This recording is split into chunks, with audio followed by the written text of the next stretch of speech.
নমস্কার, পিয়ালিস বুক corner YouTube চ্যানেলে সবাইকে জানাই স্বাগত। আমি পিয়ালি।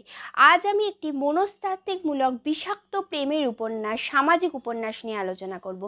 উপন্যাস পড়তে আমরা কম বেশি প্রত্যেকেই ভালোবাসি। কেউ কেউ আমরা একটু বেশি উপন্যাস পড়ি, কেউ কেউ কমই পড়ে।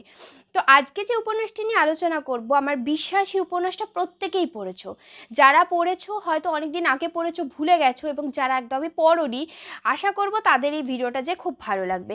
তাই আমার বিশ্বাস তোমরা প্রত্যেকেই ভিডিওটা আমার প্রথম থেকে শেষ অবধি দেখো, এবং যারা চ্যানেলটা নতুন দেখছো তারা সাবস্ক্রাইব করে দিও এবং লাইক আর কমেন্ট করে দিও। যাই হোক, তো চলো আজকে উপন্যাসটা নিয়ে আলোচনা শুরু করি। আজ আমি রবীন্দ্রনাথ ঠাকুরের লেখা চোখের বালি উপন্যাসটা নিয়ে আলোচনা করব। এই উপন্যাসের নাম প্রত্যেকেই শুনেছো, এবং শুনে বুঝতে পারছো যে অনেকেই পড়েছো উপন্যাসটা। যাই হোক, রবীন্দ্রনাথ ঠাকুর সম্পর্কে আমার নতুন করে কিছু বলার নেই, কারণ রবীন্দ্রনাথ ঠাকুরকে আমরা প্রত্যেকেই চিনি। তিনি আমাদের বিশ্বকবি, কবিগুরু। যাই হোক, তার কথা আমি স্ক্রিনে একটু দিয়ে দিচ্ছি, তোমরা চাইলে পড়ে নিতে পারো। চোখের বালি উপন্যাসটাতে আমরা অনেক সূক্ষ্ম সূক্ষ্ম ক্যারেক্টার দেখতে পাই। তার মধ্যে বিনোদিনী, আশালতা, মাহেন্দ্র, বিহারী, এই ক্যারেক্টারগুলো আমরা নাম একটু বেশি শুনেছি। এই ক্যারেক্টারগুলো একটু বেশি গুরুত্বপূর্ণ উপন্যাসে। শুরুতেই দেখানো হয় রাজলক্ষ্মী, অর্থাৎ মহেন্দ্রর মা রাজলক্ষ্মী। মহেন্দ্র এখানে নায়ক চরিত্র। মহেন্দ্র মা রাজলক্ষ্মী ছেলের বিয়ে দেবে বলে পাত্রী খুঁজছে, এবং তার বিনোদিনীকে খুব পছন্দ হয়েছে। বিনোদিনী ছিলেন খুব সুন্দরী, শিক্ষিতা এক নারী। কিন্তু মহেন্দ্র বিনোদিনীকে বিয়ে করতে চায় না, মহেন্দ্র বিয়ে করতে চায় না। তখন বিনোদিনীর অন্যত্র বিয়ে হয়ে যায়, এবং কিছুদিন যেতে না যেতেই বিনোদিনী বিধবা হয়ে যায়। অন্যদিকে দেখানো হয় মহেন্দ্রর এক খুব ঘনিষ্ঠ বন্ধু ছিল বিহারী। বিহারী এবং মহেন্দ্র খুব ছোটবেলা থেকেই বন্ধু ছিল। মহেন্দ্র বিহারীর বিয়ে করবে বলে পাত্রী দেখতে যায় মহেন্দ্রকে নিয়ে। সেখানে গিয়ে বিহারী আশালতাকে দেখে।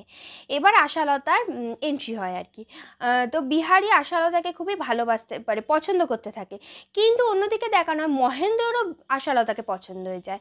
যাই হোক, ছোটবেলার বন্ধু বিহারী সব কিছু ত্যাগ করে আশালতাকে মহেন্দ্রর হাতে দিয়ে দেয়, এবং দেখানো হয় মহেন্দ্র আশালতাকে বিয়ে করে বাড়িতে নিয়ে আসে।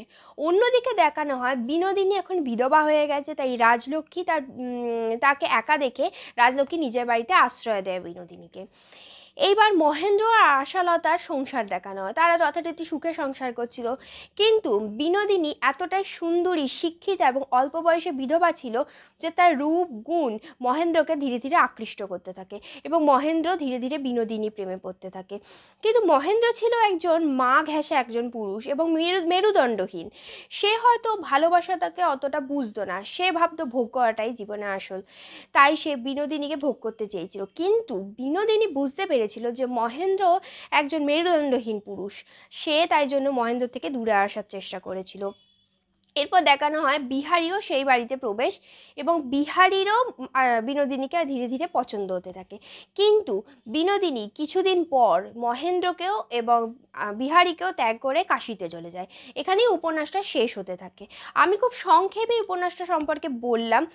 বিস্তারিতভাবে জানতে গেলে তো তোমাদের উপন্যাসটা পড়তেই হবে, কারণ একটা উপন্যাসের ভিডিও করতে গেলে অনেক বড় হয়ে যায়, অনেক লেন্দি হয়ে যায়, কারণ উপন্যাসটা টুকরো টুকরো অনেক কাহিনী, অনেক চরিত্র, অনেক কথোপকথন থাকে।